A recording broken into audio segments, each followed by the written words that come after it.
우리의 구세주가 되시는 예수님, 우리의 구세주가 되시는 예수님께서 주로 활동을 이루었던 갈릴리 지역은 굉장히 중요한 장소입니다. 여러분들이 이미 잘 아시는 것처럼 창세기에서 하나님께서 야곱을 통하여 예언의 말씀을 줄 때에 이 갈릴리 지역의 납달리 지파의 지경이 되는데, 이곳을 통하여 하나님께서 복음을 그리고 또한 구세주를 이속을 통해서 우리에게 사역을 이룰 것을 예언하십니다. 그리고 예수님께서는 그 사역을 갈릴리 지역을 중심으로 이루었던 것은 바로 창세기에 야곱의 유언에 하나님께서 줬던 그 말씀의 성취였던 것입니다.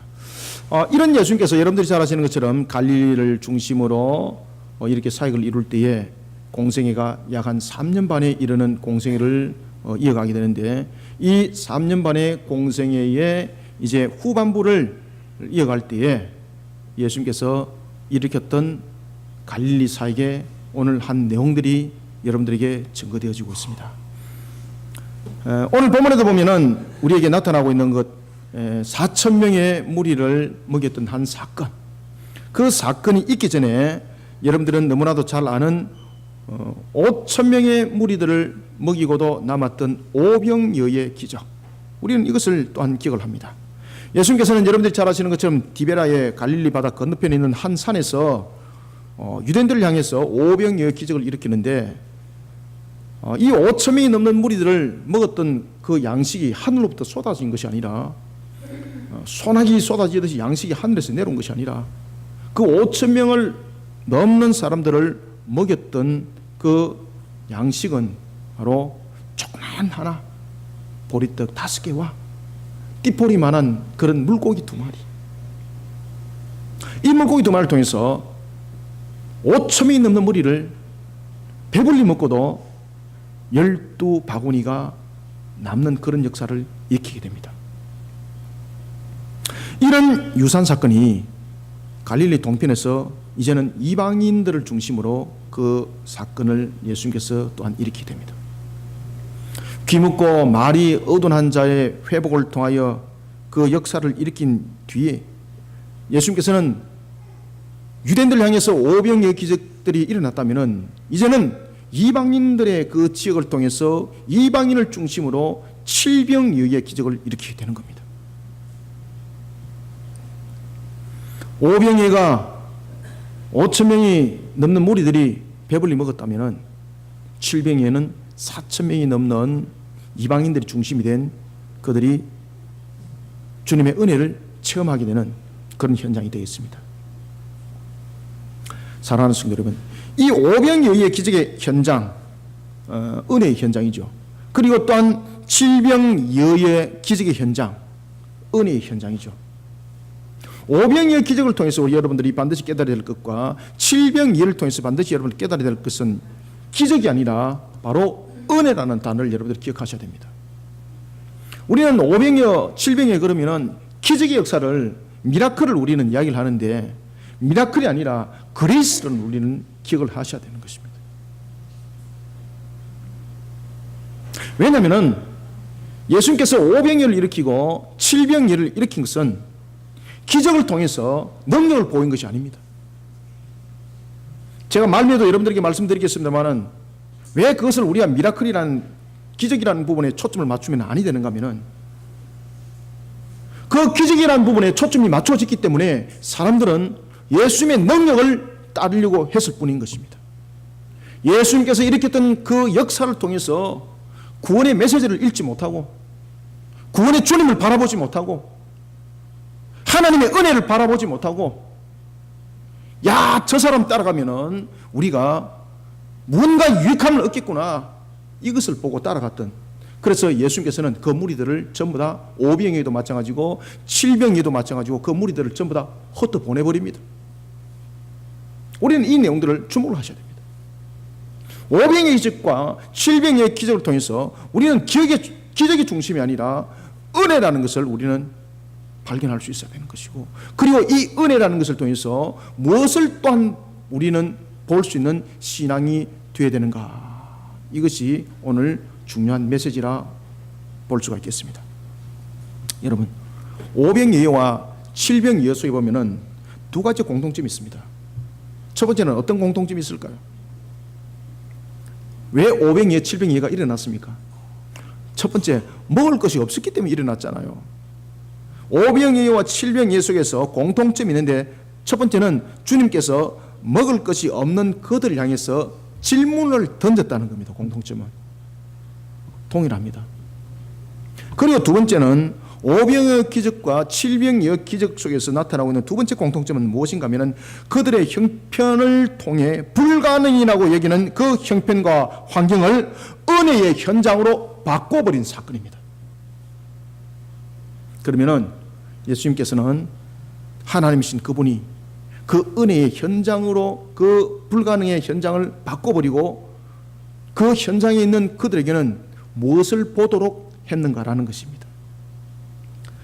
사랑하는 성도 여러분, 우리는 하나님의 은혜가 아니고는 단 1초도 우리는 살아갈 수 없는 존재라는 것 인정하십니까? 아이고 목사님, 나는 은혜는 고사고 날마다 힘이 들어요. 형편은 무너지고 되는 것이 없어요. 정말로 다시 한번 더 묻겠습니다. 여러분들 1분 1초도 하나님의 은혜가 없이 살아간 적 있습니까? 여러분들 공기는 여러분들이 사서 마셨습니까? 하나님께서 은혜를 베풀지 않으면 우리는 호흡 못합니다. 우리는 살아있는 이 현장 자체가 하나님의 은혜 가운데 살아가고 있다는 증거물입니다. 우리는. 그럼에도 불구하고 목사님, 나는 하나님의 은혜가 없는 것 같아요. 왜 그런 이야기를 할까요? 그 사람이 입에 지금 내세우는 그 은혜는 무엇을 말하고 있을까요? 바로 물질입니다. 물질. 아시겠습니까? 지금 하나님은 오병이어와 칠병이의 기적을 통해서 이러한 개념을 가지고 있는 그들을 흩어버렸습니다. 우리는 어떤 은혜를 구해야 될까요? 우리는 오늘 칠병이의 기적을 통해서 어떤 은혜를 구하는 자가 되어야 될까요? 그리고 우리는 이 칠병이의 기적을 통해서 이미 하나님의 은혜를 모르고 살아가는 그런 만성화되어버린 그런 시대, 그런 세상에 살아가고 있는 우리는 어떻게 하나님께 은혜를 구하는 자가 되어야 될까요? 먼저 우리가 1절을 한번 읽어보겠습니다. 시작. 그 무렵에 또 큰 무리가 있어 먹을 것이 없는지라 예수께서 제자들을 불러 이르시되 아멘. 자, 여러분 이제 주목하십시오. 1절부터 4절까지 성경을 볼 때는 여러분 항상 성경에서 주목해야 될 내용들이 있습니다. 그것을 잘 주목하는 것이 성경을 빨리 이해하는 길입니다. 그 무렵, 큰 무리, 그리고 예수님께서 제자들을 불렀습니다. 무엇이 없는 줄 아시고 먹을 것이 없는 줄 아시고. 그러면은 예수님은 그들의 형편들을 물어본 것이 아니라 이미 다 보고 아셨다는 것이죠. 아시겠습니까? 그러면은 예수님이 어떤 분이라는 것을 먼저 인지하셔야 됩니까? 이 본문을 읽으면서 우리의 모든 형편을 아시는 주님이라는 것을 먼저 인지하시고 이것을 읽으셔야 되는 거예요. 그래야만 이 사건이 정리가 되는 겁니다. 지금 예수님이 제자들에게도 묻기 전에 이미 이들의 형편들이 어떤 상황에 놓인지 이미 다 알고 있다는 것입니다. 오병이의 기적은 당일날 일어났던 사건이었습니다. 그런가 하면 칠병의 기적은 여러분들요, 예수님께서 3일 설교했습니다. 3일. 사흘. 제가 여러분들 한번 사흘 한번 해볼까요? 저는 사흘 하라 그러면 저는 기뻐서 합니다. 그런데 아마 아무도 안 남아있을걸요. 아마 몰라. 우리 또 사모님은 끝까지 남아있겠죠. 그죠? 왜? 직접적 관계가 있기 때문에. 다른 사람들은 다 떠날 겁니다. 핑계를 대고 목사님 바빴어요, 직장 출근해야 됩니다, 이래 다 떠날 겁니다. 주님께서 형편을 아시고 사흘 동안에 주님께서 말씀을 전가할 때에 처음에 왔던 사람이 사흘 동안 다 있었을까요? 안 그러면 흩어졌을까요? 그렇죠, 흩어졌습니다. 그러면 사흘 동안 남아있었던 사람들은 대단한 사람들이에요, 여러분들. 그죠? 분명히 하루 있다가 간 무리들 많았을 것이고 이틀 있다가 간 무리들 많았을 것이고, 그런데 예수님께서 말씀을 전가할 때에 끝까지 앉아 있었던 자들이었습니다. 그래서 여러분들요, 우리가 은혜를 받으려면 자신의 형편을 떠나서 주님 앞에 끝까지 있어야 됩니다. 끝까지. 이 속에 이제 역사가 일어나는 겁니다. 그런데 끝까지 있었던 그들의 형편을 주님이 이제 아시는 거예요. 주님께서 그들의 형편을 보고 회복시키는 거예요. 그렇기 때문에 우리는 1절을 통해서 먼저 무엇을 주목해야 된다? 큰 무리들을 보았습니다. 먹을 것이 없는 것을 이미 아셨습니다. 제자들을 불렀습니다. 예수님께서 제자들에게 야, 저들이 지금 어떤 상태에 있는지 조사해봐라. 그것 때문에 제자들을 불렀을까요? 아닙니다. 따라서 우리는 1절부터 4절 통해서 먼저 첫 번째, 주님은 우리의 모든 형편을 다 알고 계신다는 것을 먼저 인지하셔야 됩니다. 그런 우리가 지금 부족함에 놓이져 있습니다. 지금 여기에 사흘 동안에 예수님의 말씀을 듣던 그들이 먹을 것이 다 떨어져 버렸습니다. 우리의 모습도 마찬가지입니다. 모든 형편을 아시는 주님께서 우리의 부족함, 우리의 연약함, 우리의 형편을 다 아시고 우리를 향해서 질문을 던집니다. 오늘도 예수님께서 보시면은 이 모든 부분들의 부족함을 아시고 이미 식량이 떨어짐을 아시고 제자들에게 질문을 던집니다. 그러면은 예수님께서 제자들에게 왜 질문을 던졌을까? 야, 이거 어떻게 하면 좋냐? 큰일 났다, 야. 하루 설교하려다 그러다가 이 잘못하고 3일 길어져 버렸는데, 야, 이거 어떻게 하면 좋니, 이거? 의논했을까요? 예수님께서 여러분들 제자들에게 묻습니다. 이들을 그냥 돌려보내면 안 된다. 집으로 갈 때에 먼 길을 떠나야 될 사람들도 있고, 이미 이들이 사흘이나 이곳에 머물렀다. 먹을 것이 다 떨어졌다. 그러면은 이들이 집에 돌아가다가 기진맥진하여서 쓰러질 수가 있다. 이들을 그냥 돌려보낼 수 없는데 라고 말하니까 제자들이 대뜸 이렇게 말합니다. 예수님, 이 광야에서 먹을 것이 어디 있습니까? 이 많은 무리를 어떻게 먹일 수가 있습니까? 이렇게 말합니다. 저 멀리서 온 사람도 있습니다. 그러면 예수님께서 이 상황들을 설명해 나갈 때에 예수님은 이 모든 것들을 이미 알고 계신다는 이야기입니다. 그러면은 제자들에게 왜 예수님께서 그렇게 말씀하시고 또 4절에 보면은 예수님께서 5절에도 보면은 이렇게 말씀하십니다. 너희들이 가지고 있는 것이 무엇이냐? 떡이 몇 개 있느냐? 왜 그렇게 물어봤을까? 우리의 형편을 이미 알고 계시는 주님께서 왜 그렇게 물어봤을까? 지금 제자들은 보면은 예수님께서 말씀하시니까 자신의 주변과 형편과 환경을 돌아보면서 지금 무슨 이야기를 하고 있습니까? 불가능을 이야기를 하고 있는 겁니다. 불가능. 저와 여러분들은 살아가는 모든 삶들, 여정들이 항상 하나님과 그리고 하나님과 교제를 가지면서 우리는 살아가고 있는 그런 삶을 살아가고 있습니다. 우리는. 주님께서 우리에게 말씀하십니다. 우리의 형편들이 무너져 버렸습니다. 환경들이 무너져 버렸습니다. 그 환경과 형편을 통해서 사실은 주님께서 우리에게 질문을 하고 있습니다. 아시겠습니까? 목사님, 저는 주님으로부터 들은 질문이 없어요. 죄송합니다. 여러분들이 환경이 무너져 버렸습니까? 형편이 무너져 버렸습니까? 영적 귀를 여시길 바랍니다. 주님께서 질문하고 있습니다. 아시겠습니까? 항상 주님은 우리한테 물어보고 있어요. 물어보고 있습니다. 그때에 우리는 어떻게 될까요, 여러분들? 저도 여러분들 우리가 교회가 이제 개척한 지 다음 주 되면 딱 만 7년.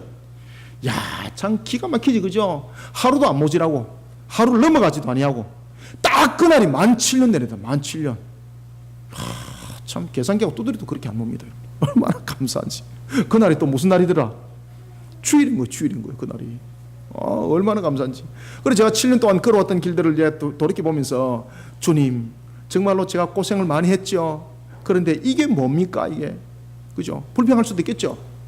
그런데 주님은 환경을 통해서 저에게 물어보고 있다는 거죠.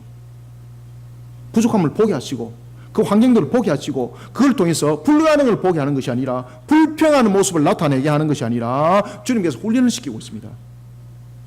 그 환경을 통해서 우리에게 질문을 하고 있습니다. 따라서 우리는 첫 번째 1절부터 4절 통해서 우리의 모든 형편을 아시는 주님께서 자신의 부족하고 연약한 형편을 향해서 질문을 던질 때에 누구든지 질문을 받게 되어 있습니다. 질문을 던질 때에 자신과 주변의 형편을 돌아보면서 불가능을 말하지 마시길 바랍니다. 불가능을 말하지 마시고 주님께 무릎을 꿇으면서 은혜를 구하는 신앙의 자세를 가지시길 바랍니다. 지금 주님께서는 제자들에게 주님의 은혜를, 그리고 자신들이 지금까지 겪었던 그 은혜를 다시 한번 더 보게 만들고 있는데, 오히려 그들은 자신의 형편과 환경을 통해서 불가능을 이야기하는 겁니다. 그런 소리는 역사 안 일어납니다, 여러분들. 여러분들이 지금 어려운 환경 속에 놓여져 있습니까? 지금 주님께서 질문하고 있습니다, 여러분들에게. 그래, 너 부족함이 뭐가 있냐? 너 뭐가 부족하니? 라고 말할 때에 여러분들은요, 뭐가 부족합니다, 뭐가 부족합니다, 불가능합니다, 이것이 아니라 만물을 창조하시고 그 만물을 친히 운행하시고 우리의 화복을 주관하시고 주장하시는 하나님께 어떻게 하라고? 우리에게 질문을 던질 때는 이미 주님께서 그 해법을 가지고 이야기를 하는 거예요. 우리에게 가장 중요한 것은 주님께 무릎 꿇고 은혜를 구하십시오. 주님, 나의 부족함을 아시고 나의 연약함을 아시는 주님, 그러나 나의 믿음과 나의 신앙이 오직 주님을 믿어 의심치 않습니다. 내가 하나님의 나라를 위해서 열심을 향해서 달려왔습니다. 이런 나를 오늘도 주님께서 강한 손으로 붙잡아 이렇게 세울 줄 믿습니다. 그 은혜를 구하시길 바랍니다.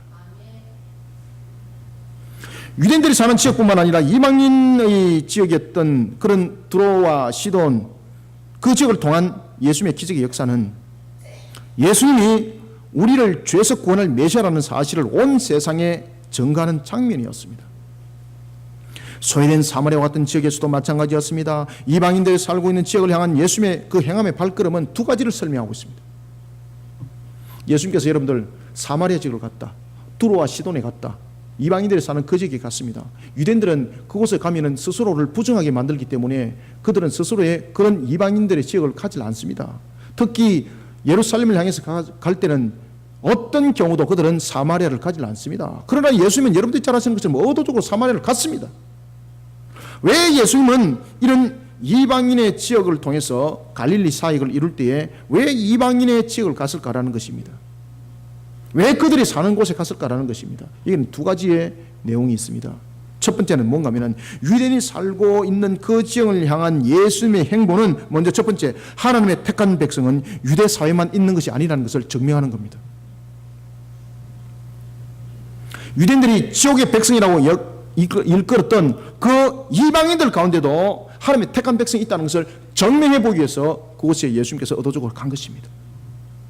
그 다음에 두 번째, 예수님께서 이방 지역에 갔던 것은, 그리고 그곳에서 또한 기적의 역사를 일으켰습니다. 그것은 구원은 혈통과 할례가 아니라는 것을 가르쳐주고 있는 겁니다.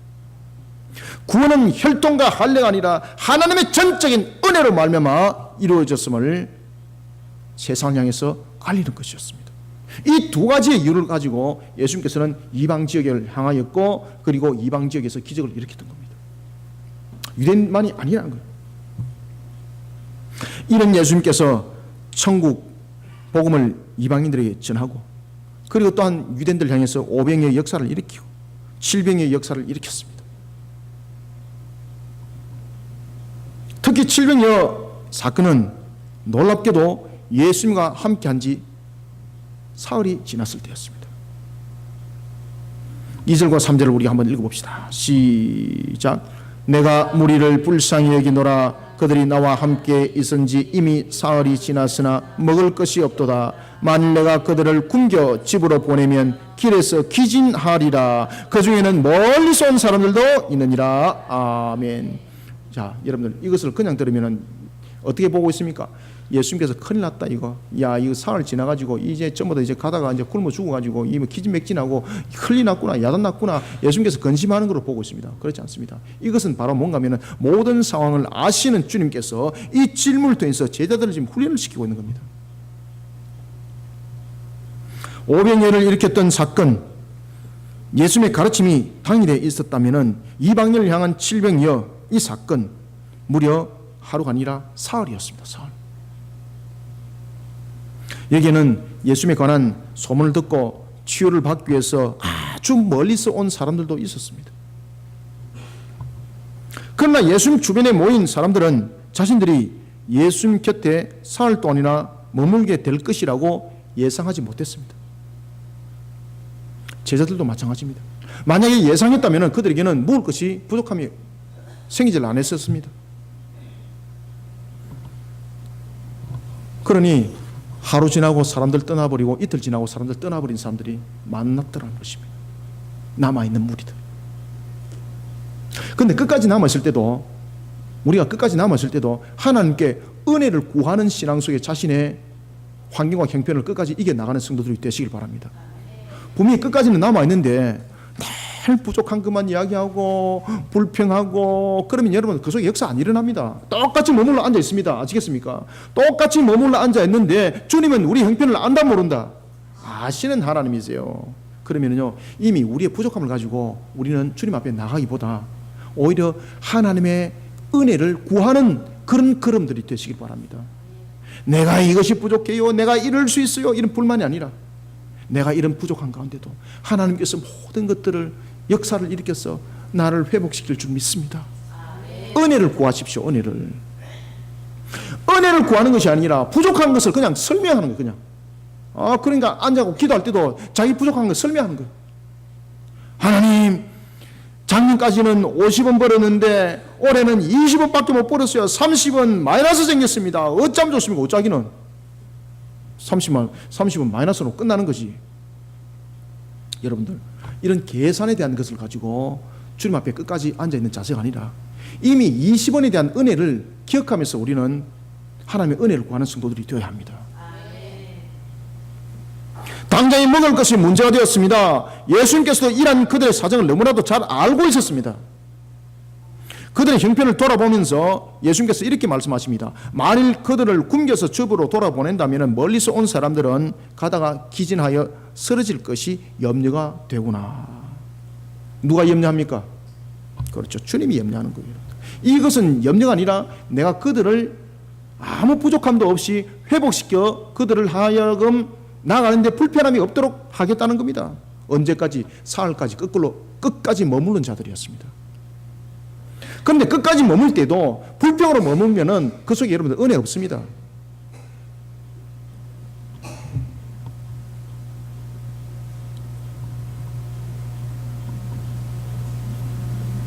우리의 모든 형편을 아시는 주님,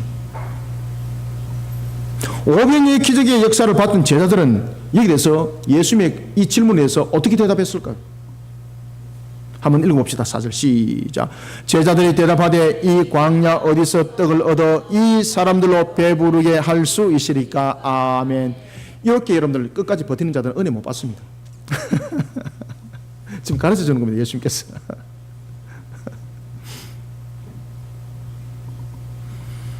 이 광야 어디서 먹을 것이 있습니까?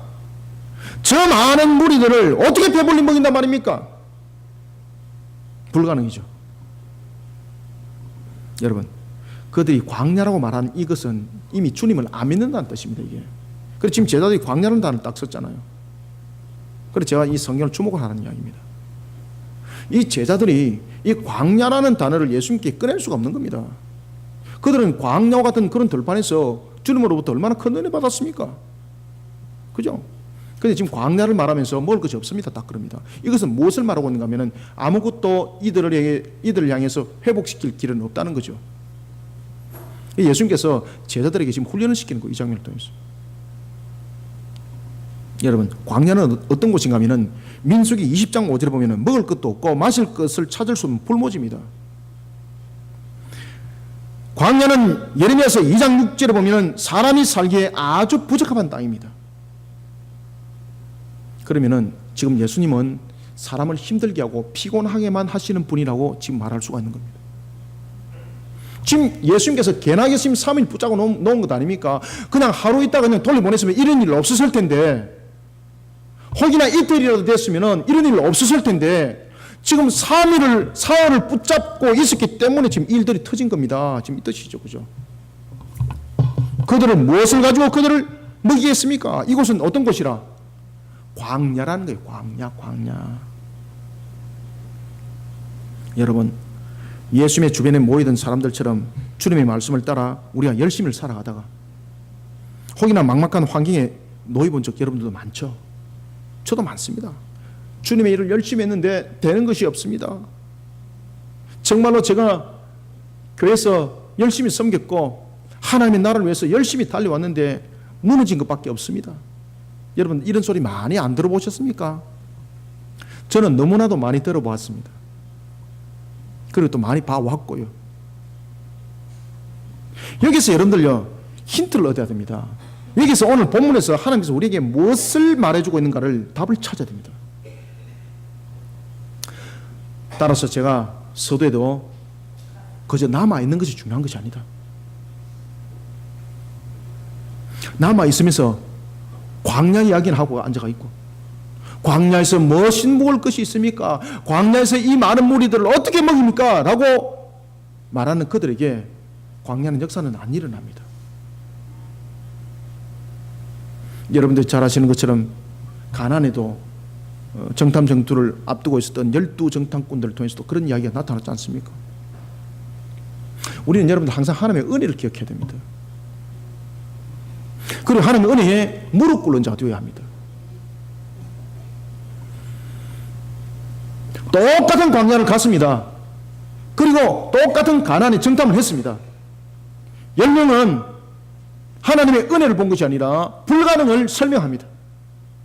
그죠? 그런데 2명은 그 불가능 속에 하나님의 은혜가 있다고, 하나님의 약속이 그 속에, 시련에 대한 약속이 우리 속에 놓여있다라고 그들은 말하고 있습니다.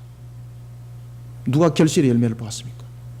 바로 하나님의 은혜를 말했던 2명, 여호수아, 갈렙만이 그 은혜의 열매의 결실을 보았던 겁니다. 똑같은 장소, 똑같은 시간을 같이 움직였습니다. 아시겠습니까? 똑같은 장소에 갔고 똑같이 움직였습니다. 예수님께 똑같이 주변에 사람들이 모여들었습니다. 우리의 삶들도 마찬가지입니다.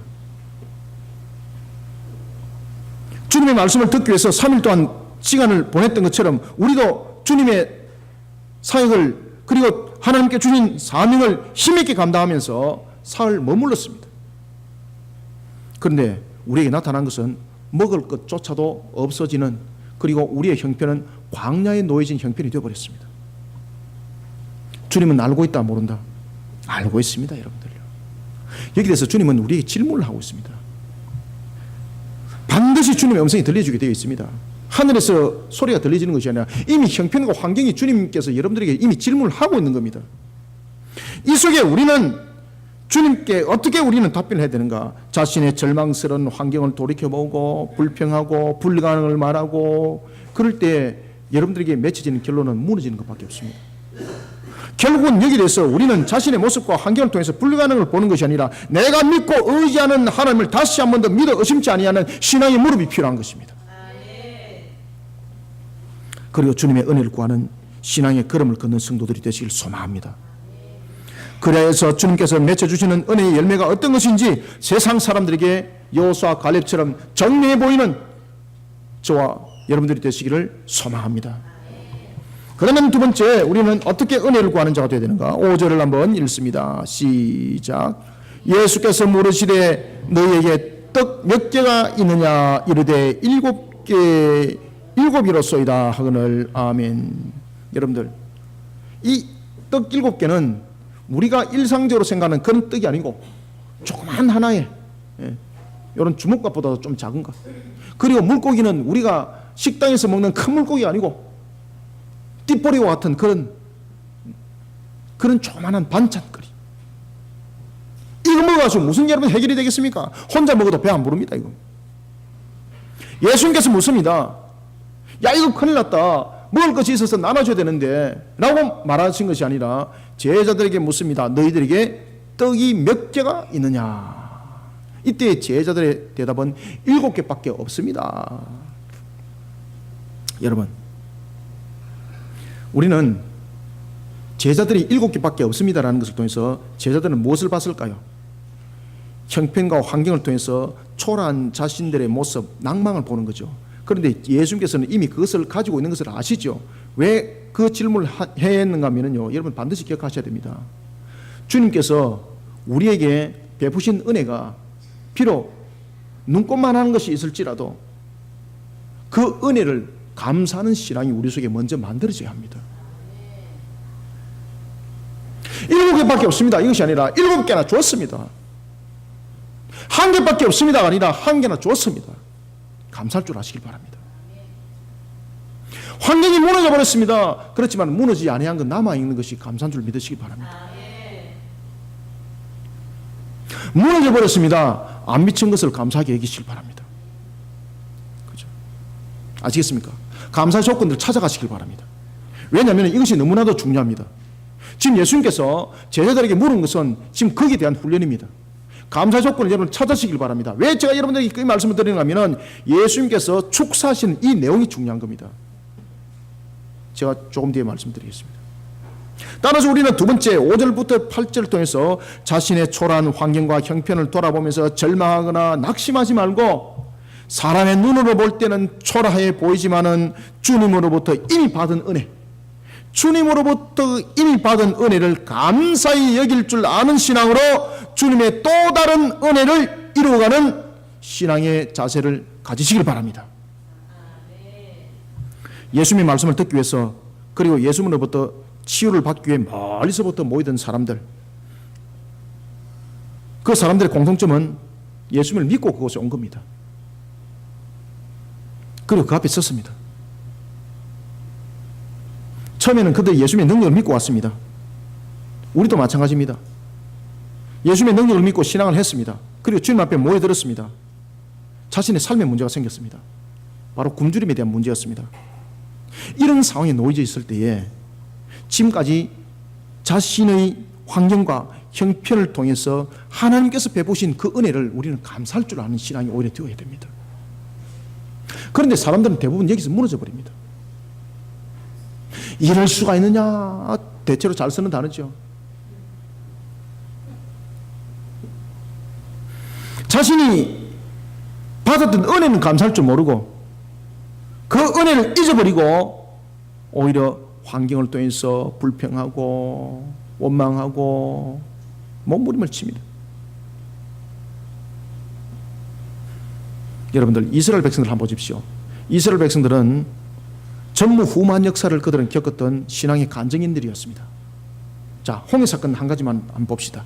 그들이 홍해를 건널 때에 여러분 배 타고 건넜습니까? 아니면은 지하 터널을 파고 들어갔습니까? 그들이 홍해를 건널 때는 전무후무한 사건이 벌어졌습니다. 하나님께서 바다의 물길을 끌어버린 거예요. 마치 두부를 자르듯이 오른쪽 왼쪽을 바닷물을 잘라버린 거예요. 그리고 바닥을 마른 땅처럼 만들어버리고 그들은 그 사이를 지나갔던 겁니다. 얼마나 놀라울 사건이 일어났습니까? 얼마나 큰 은혜를 받았습니까? 그죠? 이런 은혜를 받았던 그들이 며칠 길을 갔습니까? 3년도 아니고 석 달도 아니고 30일, 몰라, 한 30일 정도 되면 좀 이해를 하겠다. 그죠? 석 달, 3년 같으면 대단하다. 그죠? 그런데 이들이 사흘 길을 갔습니다. 사흘 길을 가서 그들이 오늘도 여러분들이 잘 아시는 것처럼 사흘 길을 가서 그들이 물을 얻지 못하자 하나님의 은혜를 잊어버리고 하나님을 원망하면서 모세를 향해서 불평하는 것은 곧 하나님을 향한 불평이 원망이었거든요. 모세를 통해서 하나님을 원망을 하기 시작합니다. 그 큰 은혜를 받고도 말입니다.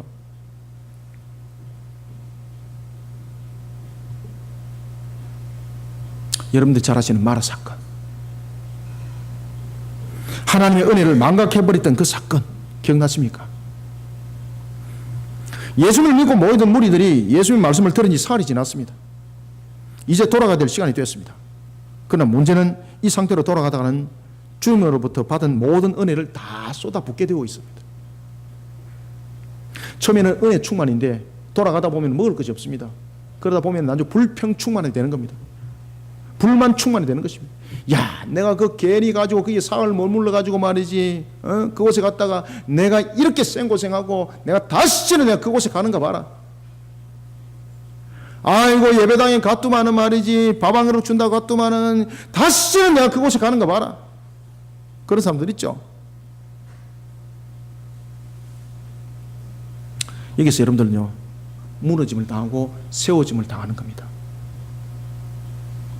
모든 문제 앞에서는 주님이 항상 여러분들에게 질문을 하고 있고 그 속에 우리의 응답을 기다리고 있다는 것을 여러분들 기억하시길 바랍니다. 받은 은혜는 고사하고 돌아가면서 자신의 형편들을 환경들을 통해서 불평하고 원망하고 땅에 다 쏟아붓게 됐던 그런 상태에 놓여져 있었습니다. 이 사실을 주님은 아시고 제자들에게 물었던 겁니다. 너희들이 떡이 몇 개 있느냐. 그러나 제자들도 그들과 마찬가지였습니다. 누구보다도 제자들은 예수님의 기적과 이적을 누구보다 많이 봤던 사람들이었습니다. 예수님이 어떤 분인가를 그들은 정말로 두 눈으로 똑똑히 봤던 사람들이었습니다. 그런데 그들은 뭐라고 말하는가 하면은 떡이 7개밖에 없습니다. 이렇게 말합니다. 여기 대해서 예수님의 제자였던 마태가 더 자세하게 이 사건을 증거하고 있습니다. 마태복음 15장 34절에 보면은 마태는 그 당시 상황을 이렇게 증가합니다. 당시에 예수님께서 우리에게 질문했습니다. 그때에 우리는 얼마나 무지했던지 이렇게 답했습니다. 떡 7개와 작은 생선 2마리밖에 없습니다. 라면서 우리는 이것 가지고 이 무리들을 어떻게 먹일 수가 있습니까? 라고 우리는 반문하고 있었습니다. 그렇게 고백하고 있습니다. 그들은 오병이어 기적을 통해서 이미 주님으로부터 받은 은혜 너무나도 잘 알고 있었는데 이 은혜를 그들은 망각했던 겁니다. 그러면서 그들은 오병이어 기적을 통해서 보리떡 5개와 물고기 2마리로 5,000명이 넘는 그들을 일으켰고 회복시켰고 배불리 먹게 만들었던 그 사건을 그들은 기억하지 못했던 겁니다.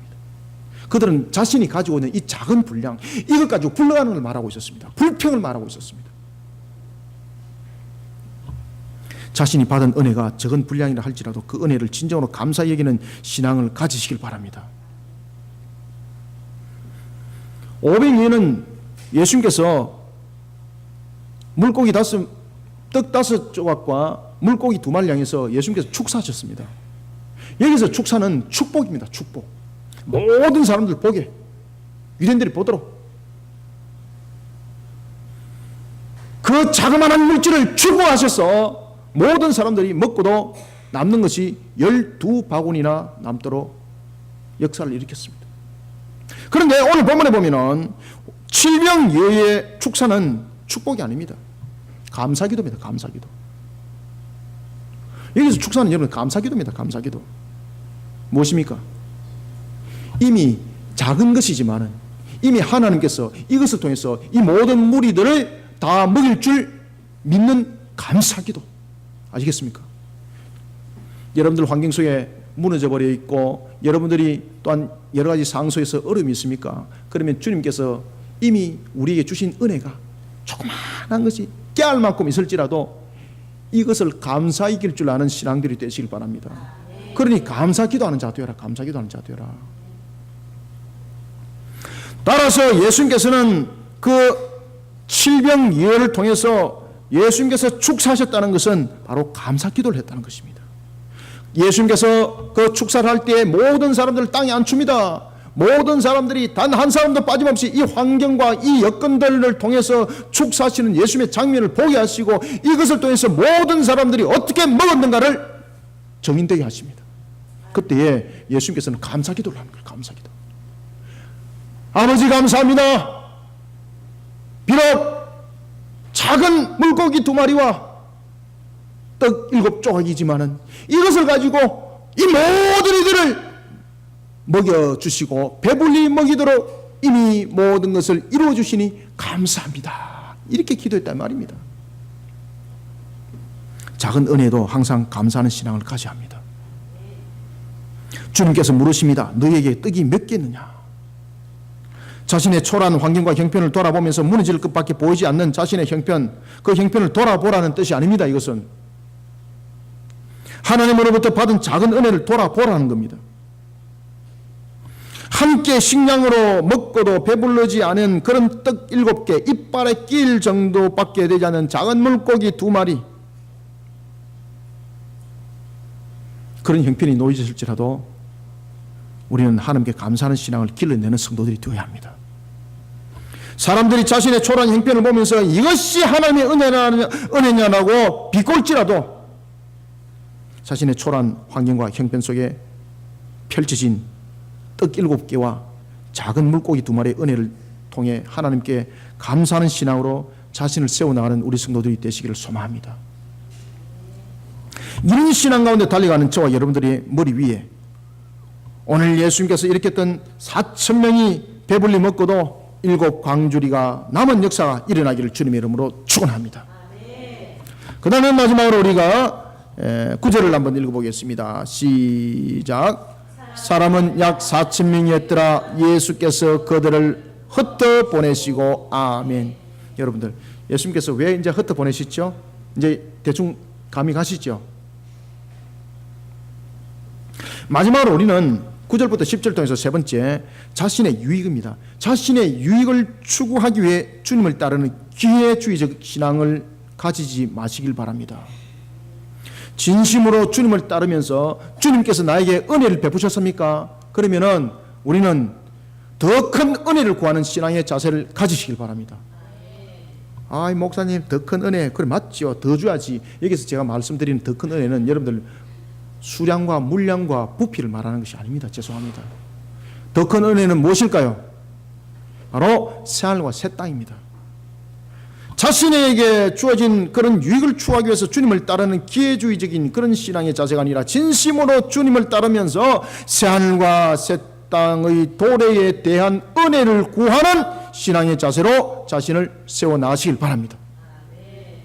주님께서는 5병의 기적과 7병의 기적을 통해서 결국은 무엇을 보도록 하는가 하면은 이 땅 위에서의 일어나고 있는 이런 기적적인 역사, 우리의 풍족함을 이루어지는 이 역사는 새하늘과 새 땅의 천국의 예표입니다.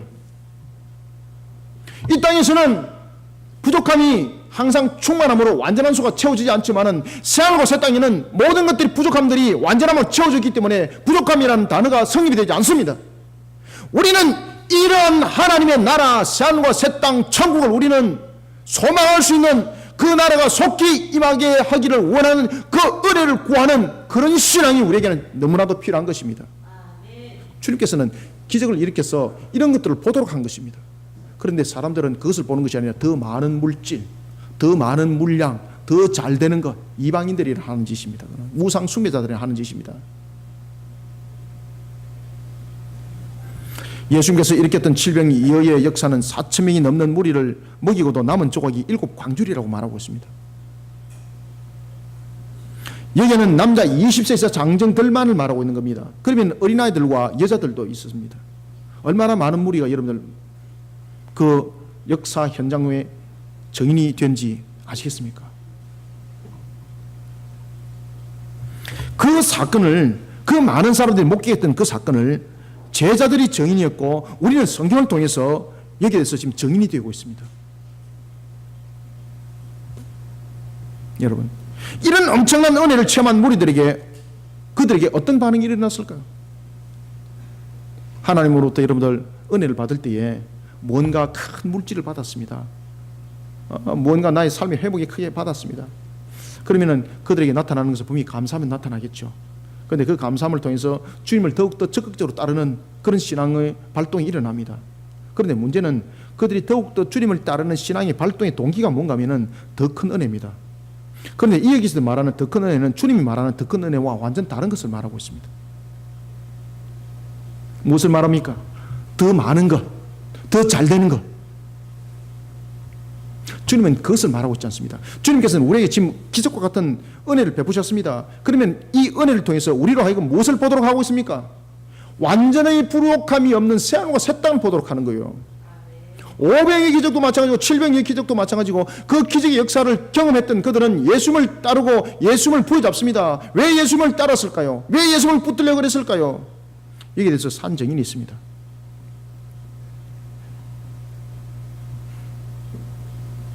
5병의 현장 속에서도 7병의 현장 속에서도 예수님께서는 그들을 다 흩어버립니다. 마태도 거기에 대해서 마태복음 14장 23절 통해서 증명하고 있습니다. 예수님을 따르려고 했던 그들을 예수님은 다 흩어버렸다.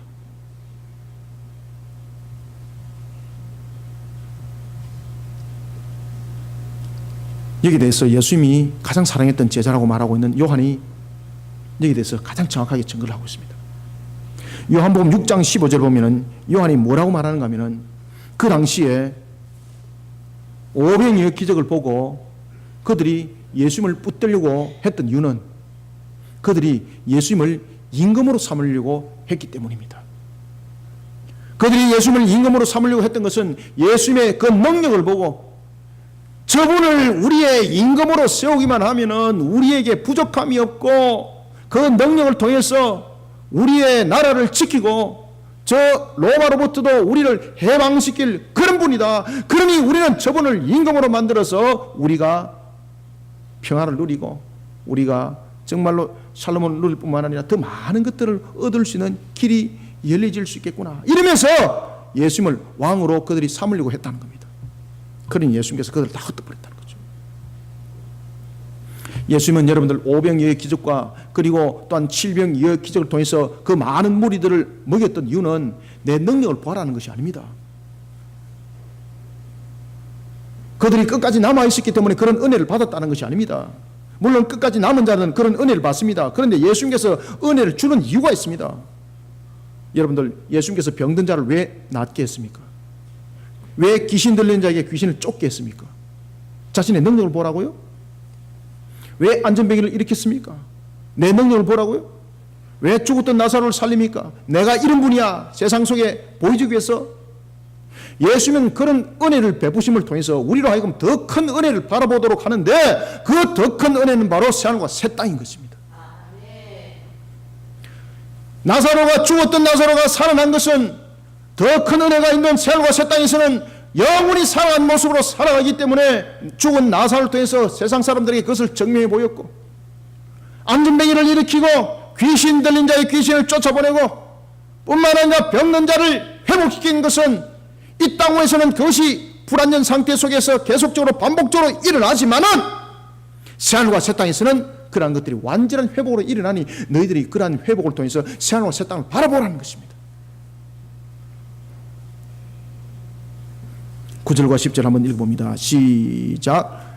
사람은 약 4,000명이었더라. 예수께서 그들을 흩어 보내시고 곧 제자들과 함께 배에 오르사 달마누다 지방으로 가시니라. 아멘. 주님의 은혜를 체험한 자는 주님의 또 다른 은혜인 진정한 은혜, 완전한 은혜가 새하늘과 새 땅을 소망으로 바라보는 신앙으로 자신을 세워나가야 합니다.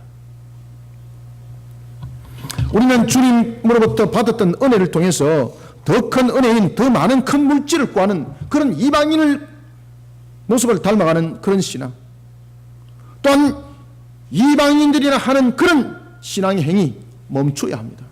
이것은 결국은 우리를 무너뜨리는 행위가 되는 겁니다. 주님은 받은 은혜를 통해서 우리가 하여금 천국을 바라보도록 하고 있습니다. 그러나 사람들은 자신에게 유익을 갖다 줄 더 큰 물질의 은혜를 바라봅니다. 그러면서 주님을 따릅니다. 그러니 주님께서 그들과 함께하지 않는 겁니다. 그러니 흩어버리는 거예요. 여러분, 주님으로부터 받은 은혜가 있습니까?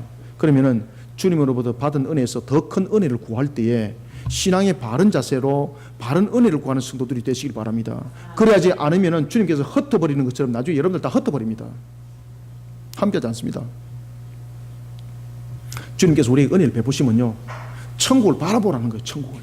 왜냐하면 천국은 완전한 것이거든요. 그 은혜가. 이 땅에서는 perfect라는 이 단어가 성립이 안 됩니다. 항상 부족함이 생길 수밖에 없습니다.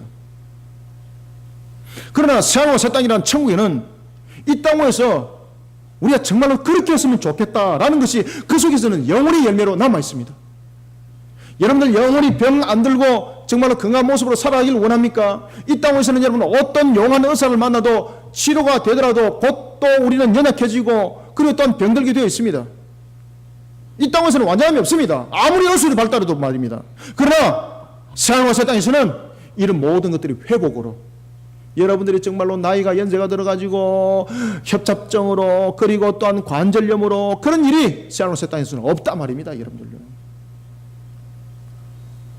마음의 근심 염려, 물질로 인해서 생기는 여러 가지 상처들 새하늘과 새 땅은 없단 말입니다.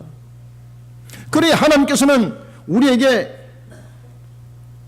큰 은혜를 바라보는 그런 신앙이 되기 위해서 우리에게 은혜를 베풀어 주시는데, 우리는 그 은혜를 통해서 더 많은 물질을 구하고 앉아가 있고 더 많은 것들을 얻으려고 하고 있는 이런 이방인들의 짓들이나 하고 있으니 이게 무슨 바른 신앙이 되겠습니까? 이러니 신앙이 이적 신앙이 되는 겁니다. 이러니 신앙이 겉도는 신앙이 되는 겁니다. 이러니 하나님의 말씀을 바로 이해 못하는 겁니다. 이러니 하늘의 문이 안 열리는 거예요. 여러분들요, 하늘의 문이 열릴 리가 있나? 자기가 스스로 닫고 앉아가 있는데.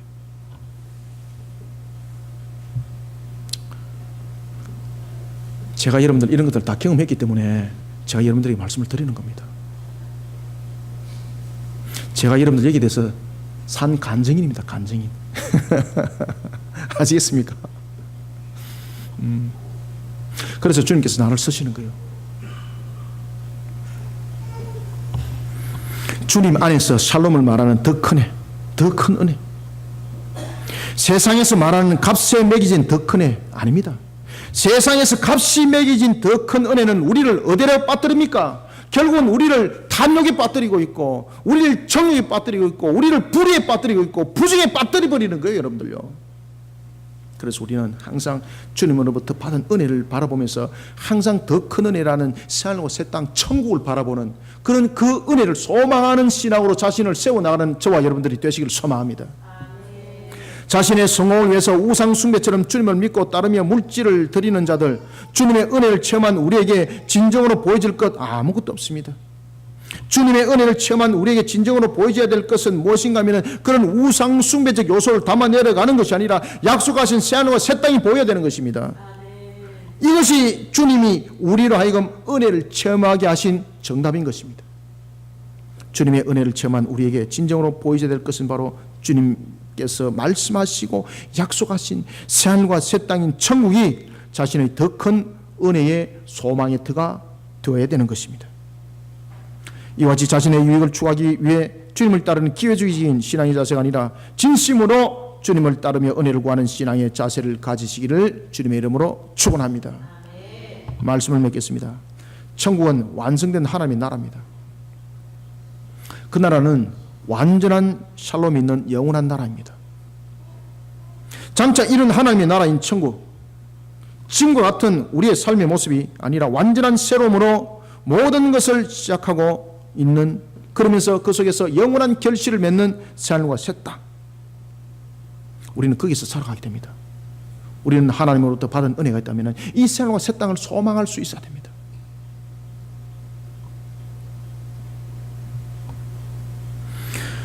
십자가의 은혜, 우리는 십자가의 은혜를 통해서 하나님의 나라인 새하늘과 새 땅을 바라볼 수 있어야 합니다.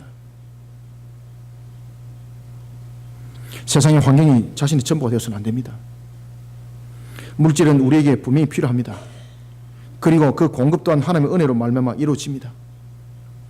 주님께서 베푸시는 오늘의 은혜를 통해서 우리는 천국을 소망하는 자가 오히려 되어야 합니다. 때로는 우리가 살아가다 부족함도 있습니다. 그런데 자꾸 그 부족함을 완전한 것으로 채우려다 보니까 사건이 욕심으로 넘어가지고, 그리고 또한 그 속에 마귀의 틈은 벌어지게 돼 있고, 에베소서 2장 2절의 말씀처럼 이 악한 무리가 저와 여러분들을 넘어뜨리는 요소가 되는 겁니다. 오늘도 하나님께서 베푸신 오늘의 그 은혜를 통해서 우리는 천국을 소망합시다. 이런 속에 주님과 동행한 걸음을 걸어가는 우리 모두가 되기를 소망합니다. 그 은혜로 오늘도 세상을 이겨나가는 우리 모든 성도들이 되시기를 주님의 이름으로 축원합니다. 살아계신 하나님 아버지, 주께서 오늘도 우리에게 은혜를 다하여 주시고 우리에게 은혜를 다하실 때에 세상의 소망이 아니라 하늘의 소망의 모습이 되게 하여 주시니 감사합니다. 세상 사람들은 은혜를 보면서 은혜를 통하여 간증할 때도 이 은혜를 통해서 자신이 더 큰 물질을 받은 것을 간증하고 있습니다. 우리는 이런 썩은 무리 속에 합류하지 않게 하여 주시옵소서. 하나님께서 베푸시는 은혜는 우리의 호흡 속에도 있고 우리의 걸어가는 모든 여정 속에 있음을 고백합니다. 그러나 우리는 하나님의 은혜라고 말할 때에 꼭 자신이 원하는 최고의 것, 가장 많은 것, 이것이 우리를 오히려 탐욕 속에 빠뜨리고 있다는 것을 알지 못하는 속에 우리는 불의의 신앙을 행하고 있습니다.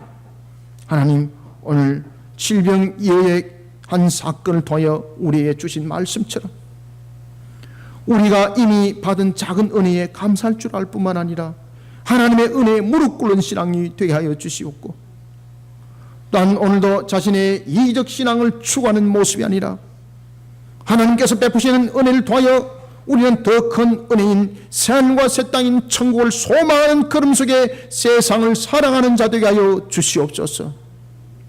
우리에게 무엇이 만족함이 있겠습니까? 이 땅 위에서는 우리의 만족함을 위하여 살아가는 걸음이 아니라 하나님께서 우리를 인도하신 걸음을 살아가는 신앙의 여정이 되어 세속화되어 있는 세상 사람들과 우리를 구별하여 주시옵소서. 또한 구별된 삶을 살아갈 수 있도록 우리 성도들 깨어일어나는 영적 사람 되게 하여 주시옵소서. 살아계신 하나님, 오늘도 주신 말씀이 우리 성도들에게 잘 이해가 될 수 있도록 마음의 문을 열어주시고 영으로 다시 한 번 더 되새겨 결실 맺게 하여 주시옵소서. 살아계신 오늘의 이 말씀이 우리 성도들이 세상 속에 살아나가는 주님의 결실의 꼴의 양식이 되게 하여 주시고 하나님께서 열어주신 장막의 말씀이 되게 하여 주시옵소서. 기름부음의 말씀이 되게 하여 주시옵소서. 복된 소낙비의 말씀이 되게 하여 주시옵소서. 마른 뼈를 살리는 말씀 되게 하여 주시옵소서. 예수님의 이름으로 기도드립나이다. 아멘.